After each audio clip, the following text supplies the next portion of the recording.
Hey, what's up? It's Deanna, and it's 60 degrees right now on this beautiful February day here on Long Island. And just this past week, it was like 10 degrees every day. We had something called a polar vortex going on, and now I'm starting to see buds on my rose bushes. I'm like, what the hell is going on? So, what I have here today is an antique Simon and Halbig doll. She was probably made sometime about 1890 or so, and she's their 939 model. And my two favorite Simon & Halbig doll models are the 939 model and the 949 model. And the reason for that is because it's one of their earlier dolls. And I don't like the Simon & Halbig dolls that were made around 1900 to about 1910. Those ones, I don't know. I'm not as excited about those. Those were more mass produced. And the earlier ones seem to have much more beautifully painted faces, and they seem like less mass produced. You don't really see this model very often. It's actually, I mean, it's rare. I mean, it's not ultra super rare where they're worth thousands upon thousands of dollars, but it's rare enough that you don't see them very often. And these can be pricey. They can sell somewhere in the $1,500 to $2,500 range. Now, I got lucky. I'll tell you a little story about this girl. I don't know. Sometimes I like to go in thrift shops just to try my luck to see what I can find. And I was in a Goodwill, and I found her in Goodwill, and I think I got her for $25. Now, has that ever happened to me again? Nope. And do I think it ever will? And the answer to that is probably not. But nonetheless, it was my lucky day. I should have played the lottery that day because it was like hitting the jackpot when I got this girl. And look at her beautiful face. She's really nicely painted. She has the early, thick, feathered eyebrows that are like close together. She has lovely, lovely hand-blown glass eyes that have a beautiful depth to them. They're very bulbous and very deep brown, like almost chocolatey. And then she has the open mouth with the square cut teeth. And usually the earlier ones have these square teeth. The later ones have like rounded teeth. She has a punched in chin dimple. And she's a little dusty and dirty. I had to clean her face, which I can just do with a warm, wet cloth. As the bisque was fired in an oven at thousands of degrees, so the paint shouldn't come off.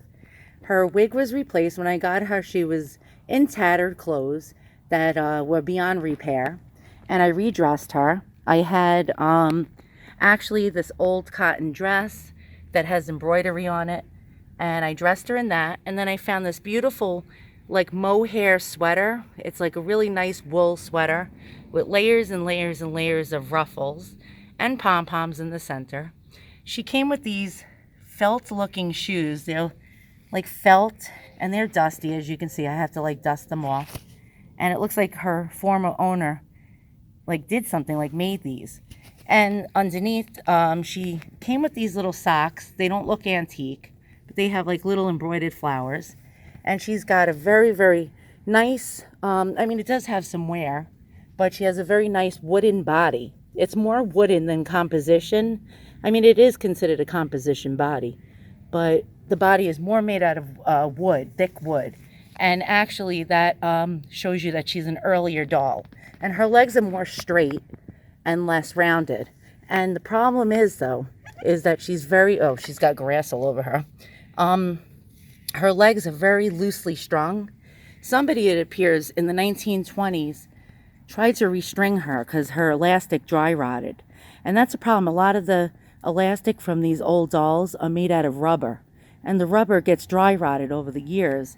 And the dolls ends up like the stringing just totally gets hard as a rock, and no longer the doll can be posed, and then it falls apart, and the dolls just like totally fall into pieces.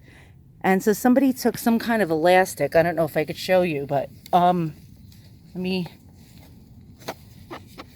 show you what they did. They stuck like some kind of elastic string in here. I can't really pull it right now to show you. Let me see if you can see that. And they tried to restring her. I'm going to restring her myself, but it's a little bit of a pain in the butt. I hate restringing antique dolls. Oh my God, do I hate that. One time I was trying to restring an antique doll, and what happens is you have to hook the head onto the elastic, and you really need somebody else to help you, like one person to hold the body, and while you're trying to rehook the head. And my husband refused to help me. I begged him. I said, please, honey, just hold the body really, really tight for 1 second while I pull on it with the hook. And he said, nope, I'm not helping you. I hate your dolls. And the head flew across the room and broke into a million pieces. And I was there, standing there crying like a 2-year-old baby with a broken doll head by my feet. So that's the reason why I really hate restringing these old dolls. And I try to avoid it like the plague if I can possibly avoid it.